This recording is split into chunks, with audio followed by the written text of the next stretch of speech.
All right, girls, tonight we're going to read Little Bunny's Sleepless Night by Carol Roth and Valerie Gorbachev.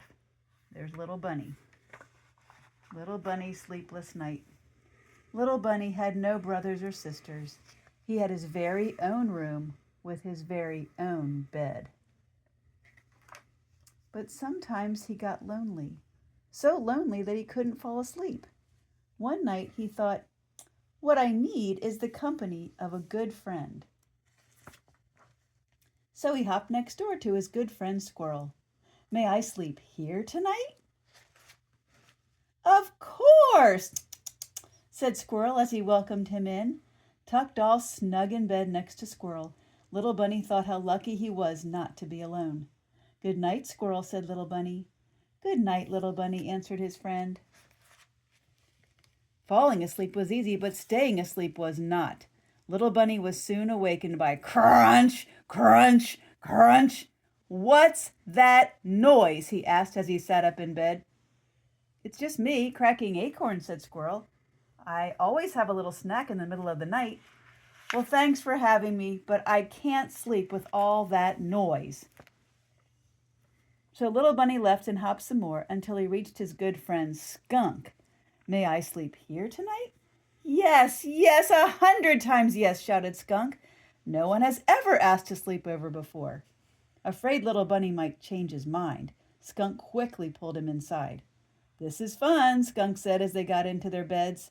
Shortly after, they fell asleep, but not for long. Little Bunny was soon awakened by a terrible smell.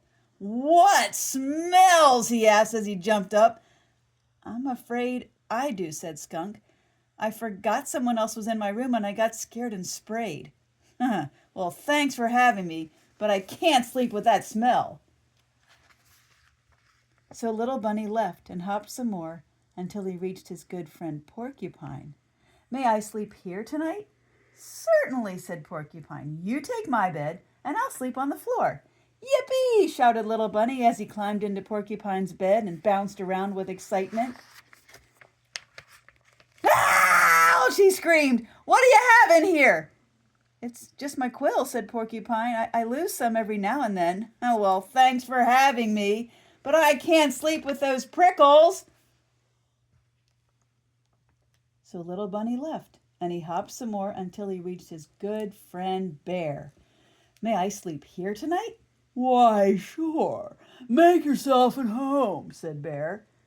By now, Little Bunny was so tired, he just curled up on the floor and went right to sleep. There's Little Bunny sleeping next to Bear. But very soon after, Little Bunny was wakened by a loud rumbling noise. "Oh